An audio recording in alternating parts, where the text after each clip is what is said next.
Pay close attention. What you're about to see is Bible prophecy being fulfilled.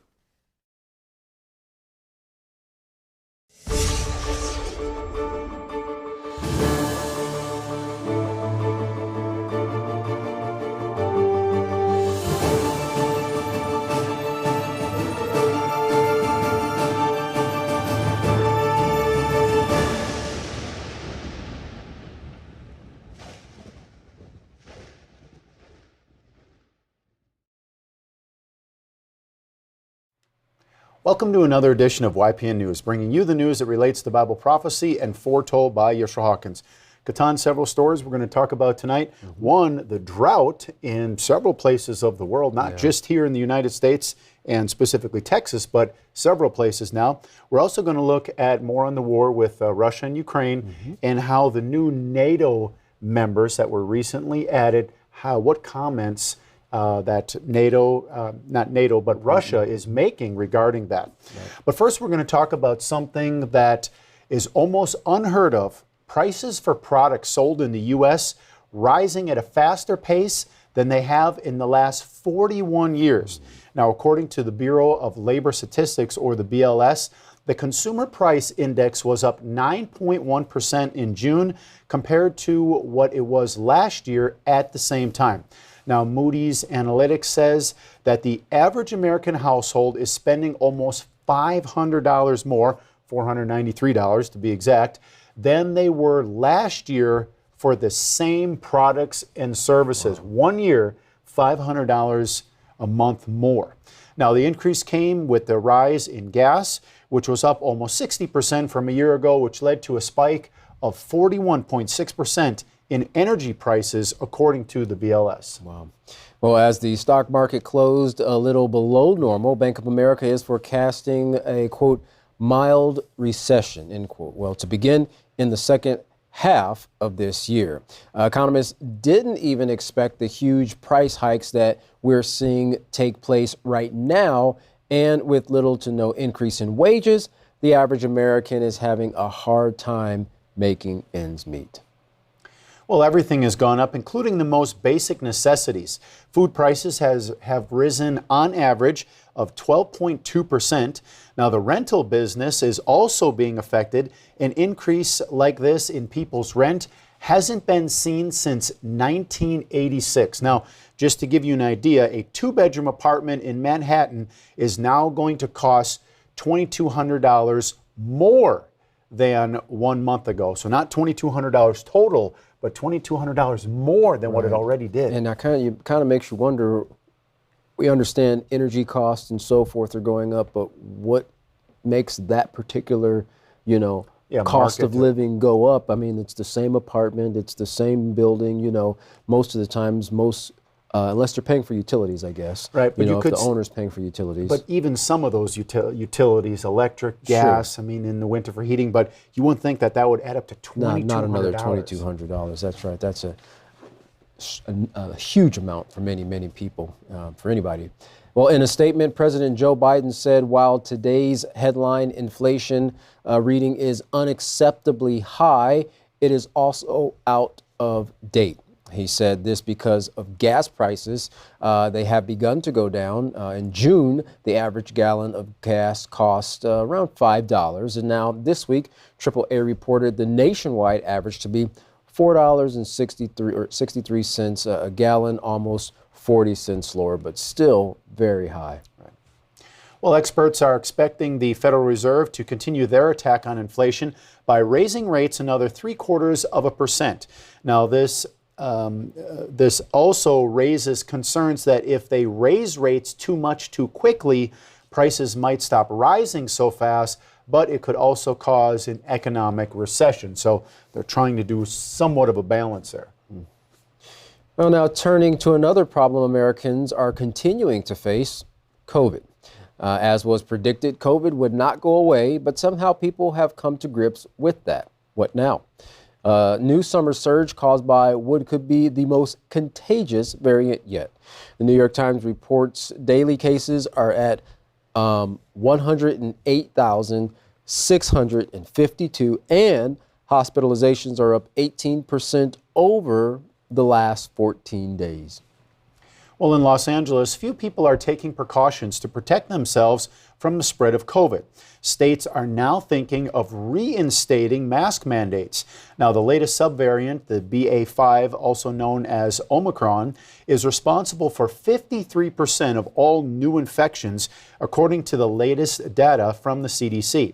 And what's worse is that if you have had Omicron, you could still get reinfected just a couple weeks later. Wow. Well, the big problem, it seems, is people are not overly concerned about getting the virus. CBS News medical contributor Dr. David Agus said Americans have moved on from COVID-19. The problem is COVID-19 hasn't moved on from America. Well, the New York Times reports that almost 60% of Americans live in either a medium or high risk area. And now we're at the height of summer travel, which is reaching pre-pandemic levels. Well, there is also less demand for vaccines. Moderna just threw away 30 million doses that were expired, but doctors still believe vaccines are helpful to control the situation. And Dr. Agus says that the country needs a better booster campaign, but he also admits masks need to be worn for protection. Well, we're going to turn it over now to our field correspondent, Larry McGee, who has more information for us regarding the ongoing drought situation, which we're seeing affect countries, globally, and the effects that it is having on the production of food. Larry, what do you have for us? The crises affecting the earth are multiple and many, and the condition of the earth is tied into the condition of the people, so that along with the sickly global populace, there is also a sickened environment. One major manifestation of that is drought, a consequence of which is diminishing rivers, which is taking place in many locations, including Italy. As the ancient Tiber River falls to lower levels, the country is also dealing with glacier melt and languishing crops. The nation's famed Po Valley, which produces an estimated 40% of its food, is now under a state of government emergency. In Texas, the state is reportedly experiencing the worst drought in a decade, producing stagnant water, with the flow of some rivers almost stopping completely. That translates into greater levels of evaporation and deoxygenation of the state's rivers, like the Friar and the Guadalupe, which ultimately produces a negative impact on both plant and wildlife. In Syria, drought has made it difficult to plant the levels of wheat that the country used to enjoy, and they are now being compelled to lean heavily on grain imports. Officials within the country are describing the drought as crippling and report that they have been dealing with it throughout the country for the last 2 to 3 years. For YPN News, I'm Larry McGee. Katan Jeff, back to you. Well, not looking real great in those areas there with a lack of rain, and that's the thing with the drought. You can't really do a whole lot about it. You need the rain, and if the rain isn't coming, the food situation, as we saw there, can be pretty dire in certain situations. Yeah, and you also only kind of have limited resources to draw water from aquifers or even underground aquifers until that eventually runs out because they're not being replenished by rain. Well, the U.S. Secretary of State Anthony Blinken announced $368 million humanitarian aid package to Ukraine. Now, this announcement came after a G20 meeting in Indonesia. This aid package is in addition to the $400 million military aid package from the Biden administration. Now, the 15th type of package to Ukraine since the war began, and totaling more than $7 billion in weapons and ammunition. Well, in Kharkiv, Ukraine, rescue workers sifted through rubble of what used to be an apartment building that was said to be the latest attack from a Russian missile strike. At the G20 meeting, of course, Secretary Blinken, Secretary of State Blinken attended. Blinken condemned China for its support of Russia's war against Ukraine, saying, quote, "I don't think that China is in effect engaging in a way that would suggest neutrality," end quote. Well, leaders are also trying to put the pressure on Moscow to release blockades at Ukrainian ports so wheat and grains can be exported. Now, the blockade has put a strain on other nations who heavily depend on the wheat coming from Ukraine to feed millions of already suffering from famines due to global drought conditions.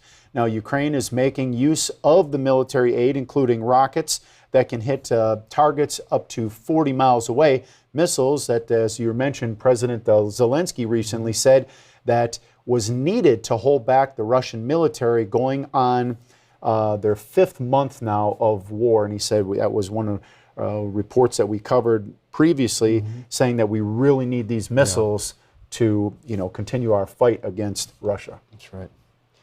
Well, Putin had some words for Finland and Sweden regarding their accession to NATO after Turkey lifted its veto of the two countries joining the alliance. Putin warned the two used to be neutral countries against hosting NATO infrastructure, but said that he had no problem with the nations joining NATO as long as Moscow doesn't sense a threat against it. Well, Putin has also been quoted as saying this is NATO's attempts to express its own supremacy and that Ukraine and its people are a means for NATO to defend their own interest. Now, NATO countries have provided billions of dollars in weapons to Ukraine in recent months to aid Ukraine's military in its offensive against Russia.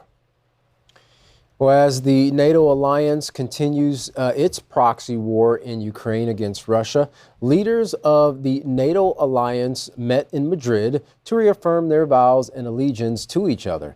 The meeting committed another 300,000 more troops along its eastern flank and to increase its military spending. President Biden spoke regarding the meeting, expressing that Putin got exactly what he didn't want, and that was Finland and Sweden's accession to NATO, which, by the way, their accession protocol is, of course, scheduled to be signed next Tuesday, which apparently is a kind of a record speed for NATO to process that type of accession that quickly. Right, getting those countries quickly established with NATO. Well, at another summit where President Putin was attending, he gave his response to Finland and Sweden by saying, quote, "If they want to, please go ahead, although they must clearly understand that there were no threats to them before.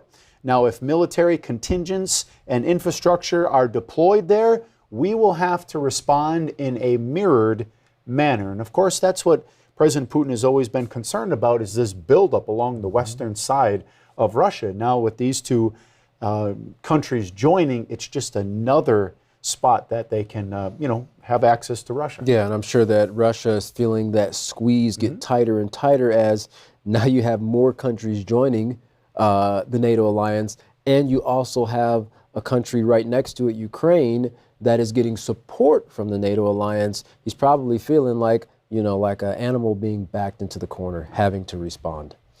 Well, Lithuania, once under Russian control, responded to reporters at the NATO summit in Madrid concerning Russia's response. The country's leaders said that we must take threats seriously nowadays, and if Putin succeeds in Ukraine, certainly there will be a next target. Maybe Baltic countries, maybe Romania, or some other countries, because there's only a few countries that are now threatened by the Kremlin. Well, Russian ally Belarus has expressed support of Moscow regarding Russia's war with Ukraine and their disapproval that Ukraine is receiving support from NATO, and said that Russia should be ready to use nuclear weapons, and you heard that right, nuclear weapons, to counter the West, and warned that they and Belarus need to fall in line so that they can stay sovereign. Interesting. Well, do Americans really understand the seriousness of the United States' involvement in Ukraine's war against Russia? Well, former U.S. Senator Tulsi Gabbard shares her well-informed viewpoint in Fox News interview. Please listen closely to what she has to say. The number we've approved for Ukraine weapons and aid is $70 billion. So I said 7, that's wishful thinking. So Americans are seeing their finances hollowed out here at home as we ship billions abroad, and the war looks like it's going in the wrong direction. how do we reach any conclusion except this is the ongoing humiliation of America in our foreign policy once again? Yeah, well, Laura, you're bringing up such critical points here that the American people need to understand the seriousness of the situation that the Biden administration and leaders in Washington have put us in. So we go beyond kind of the day-to-day battle updates of what's happening in our proxy war against Russia in Ukraine and actually take a step back and focus on the big picture and the great threat that we face, which is the reality that this war is continuing to escalate. President Biden himself says he has no idea when or how it's going to end, but we know where this escalation leads. It leads us closer and closer to the brink of a nuclear war with Russia. But we know where this escalation leads. It leads us closer and closer to the brink of a nuclear war, to the brink of a nuclear war, to the brink of a nuclear war. But we know where this escalation leads. It leads us closer and closer to the brink of a nuclear war with Russia. We just saw the other day in New York City, I'm sure you saw how they put out a PSA telling residents of New York City, hey, here's what you do in the event of a nuclear attack. Go inside, and stay tuned. I almost fell out of my chair when I saw that PSA because it's insane. They're treating this as though we're like back in the 50s and 60s when, teachers are telling kids to go under your desk and you'll be protected from a nuclear attack. It's crazy. The reality is President Biden, members of Congress, leaders in our country, the wealthy, they will have a safe place to be in the event of a nuclear war that they are behind causing, while the rest of us in America and Russia, people around the world, will be decimated from this event, and yet they treat it as though it's nothing. It's nothing to take seriously. They're even making plans on how they can continue to wage this war from an underground bunker. This is the seriousness of the threat that we face, and how crazy and disturbing it is that President Biden and people in his administration can be so nonchalant about how they are the ones who are continuing to drive this forward. Cavalier, yeah, exactly. Senator Gabbard has always been outspoken regarding the use of nuclear weapons, saying, look, if you do this, you don't understand what this is really going to do. She kind of, really tells the rest of the story, like, you don't turn back after you use nuclear weapons. It's not something that you just, go hide under the desk and then you go home at the end of the day. Yeah, and as many have said in times past, and we've quoted it before, World War III might be fought with nuclear weapons, but any war after that will be fought with sticks and stones, because most of the population will be decimated, infrastructures will be useless, and it's going to put us back to kind of a Stone Age type, era, because we will have almost wiped humanity out. Mutually assured destruction. Well, as we end tonight, was something that you definitely have heard about if you live in New York City, a new public service announcement, or a PSA, instructing people what to do in case of a nuclear attack. And that is leaving a lot of people wondering why. Please take a look. So there's been a nuclear attack. Don't ask me how or why, just know that the big one has hit. Has New York City gone too far with this public service announcement? There are 3 important steps that I want you to remember. The city's Office of Emergency Management released this ad, telling residents what to do in the event of a nuclear attack. The host tells people to take cover indoors immediately. If you're outside when the strike occurs, residents are advised to shower and bag their clothes. Then pay attention to local media for information and next steps. Dum, dum, diddle, dum, dum. Many are comparing the PSA to a 1951 film put out by the Civil Defense, using a fictional turtle to tell kids how to respond to a nuclear incident back then. Now, you and I don't have shells to crawl into like Bert the Turtle, so we have to cover up in our own way. First, you duck, and then you cover. But the comparisons aren't flattering. Many are calling both PSAs unhelpful. You've got this. But we know where this escalation leads. It leads us closer and closer to the brink of a nuclear war. But we know where this escalation leads. It leads us closer and closer to the brink of a nuclear war. That's interesting, and there were a lot of people that were kind of scoffing at that, saying it was kind of out of the blue, but And I don't know if you remember, I remember when I was in elementary school, you know, we had fallout drills. I mean, we kind of went through those drills where we went under the desk and everything because we were kind of just coming out of that era of the Cold War. Well, not just, but, you know, not that far from it. So it's obvious that the government is wanting the people to get ready for something that they see is pretty imminent, and they're trying to do it in a way that won't completely shock the public. It won't alarm them too bad. Right.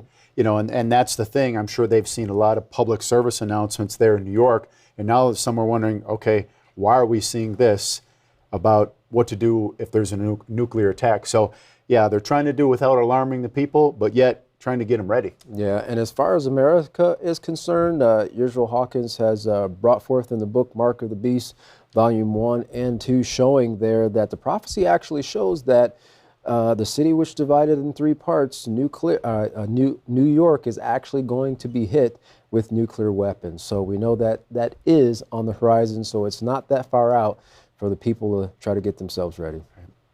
Well, if you'd like to learn more about these stories, contact the House of Yahweh. When you do, don't forget to request your free copy of the monthly newsletter and Prophetic Word magazine. Here's how.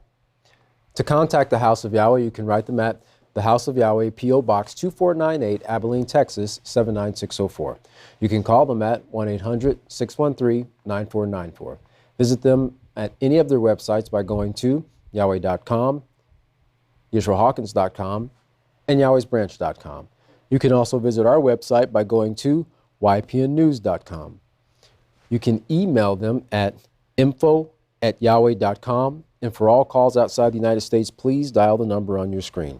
And don't forget the Yisrael Says and Ask Yisrael programs available to you 24 hours, 7 days a week online to aid you in the study of your scriptures. You can find those by going to YisraelSays.com and AskYisrael.com. Well, don't go anywhere. Up next, yet another informative message from Yisrael Hawkins. From all of us here at YPN News, I'm Katan Alexander. And I'm Jeffrey Heimerman. Thank you for watching.